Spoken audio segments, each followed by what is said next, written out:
Great Yuletide greetings for all. I'm here today to give you a quick fun rundown of the Viking Yule festival. So, it's a winter festival, starts roughly around the time of the solstice on the 21st of December, runs through into the new year. It's about 12 days, occasionally it's a little bit longer. It's a time of coming together, meeting your fellow Vikings after some raids, drinking, feasting, gift giving, making merry, more drinking, more feasting, much more drinking, worshipping the gods, even more drinking. Vikings do like a bit of drinking, very well known for it. So how do we celebrate Yule then, or how did the Vikings celebrate Yule?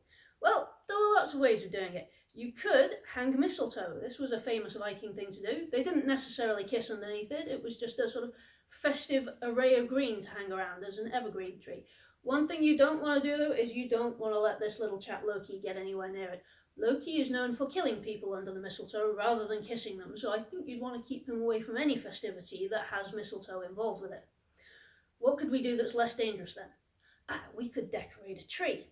Not like this with all Christmassy lights and things, no.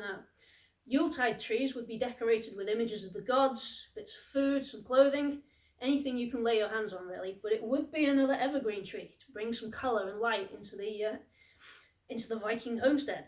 The Yule festival is, of course, all about rebirth and things, similar to most other non-Christian festivals at that time. What else did Vikings do? You remember the holly wreath that you hang on your door at Christmas? Well, Vikings had something similar to the wreath as well, though they didn't hang it on the door of their buildings. No, they preferred to make a great big wreath, like a wheel, set it on fire, and roll it down the hill in imitation of the sun and the cycle of life. So as the fireball, rolled down the hill, it was essentially part of their solstice celebration that the sun would rise again. It may be setting, it may be dark, but this flaming ball of light would bring back life to the world, essentially. Don't know about you, I think that sounds like some pretty good fun, though I'm not sure they'd allow us to do it down at the local park. What else can we do? Well, we can look out for magical creatures. No, not Santa in the sky with his reindeer. No. Odin on his 8-legged horse leading the hunt. Who else is there? Thor. Thor has a chariot pulled by goats. Interesting one. But there's a more interesting one. Frigga, she has a chariot pulled by cats. Now, I don't know if you've ever tried to get a cat to do anything, but I have no idea how she got cats to pull her chariot. Frankly, I'd rather ride a dragon like Toothless here, but as we all know, Vikings didn't really have dragons. Sorry, Toothless, bit of a downer there, but hey-ho. What else can we do? Well, cake. Vikings like cake. A good Yuletide treat, some cake, and sweets. You could even have your own Viking longboat of sweets. They wouldn't, but you certainly could. I definitely intend eating this one all to myself. And what else could we do? Well, there's always more drinking. We also have the Yule log though. A great big log that we bring inside, carve runes into it to protect the family from evil spirits and things, and you burn it. It should last for the 12 days, or however long your Yuletide celebration is. But do not burn all of it. No, cut the end off it. Keep it for next year's fire, to keep the fires burning. Definitely a good thing to do. What else? Well, Odin tends to travel at this time of year. He usually travels incognito. So don't go looking for the one-eyed guy with the 2 ravens, although the ravens will be flying about as well. Oh, there's Hugnin and Munin. Yeah, don't yell at me, I know these are penguins, but have you ever tried getting hold of ravens at this time of year?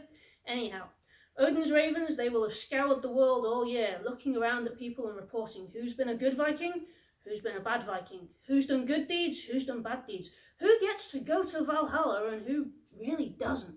So Odin will come around, all in disguise. His usual favourite is to be a traveller, cloaked, hooded, perhaps wearing a funny hat. Occasionally he's riding his horse. Sometimes his horse even pulls a sleigh with magic rune-carved reins. But you will never know that it is Odin. No. He will always be in disguise. What does he do if you've been a good person? Well, he gives you gifts. Not just any gifts, no. It will be good luck for a long period of time, and little trinkets made by the dwarves and elves of Asgard. These are the guys who made Thor's hammer, so you know these are going to be very good gifts if you get gifts from Odin. What happens if you were bad? Well, that's bad luck for you. Odin doesn't like people who are bad. They will not be getting into Valhalla, and bad luck will dog them for the rest of the year. Is there anything else that we could do? Well, we could always go back to drinking again, couldn't we? That was our quick run through of the Viking Yuletide. There is much more to discover about Yule. Horned helmets are of course optional in this season. I like mine with the horns though. So, from Loki here, Munin, Hugnin, and Toothless, even though he's not really a Viking, happy Yuletide to all, and good night.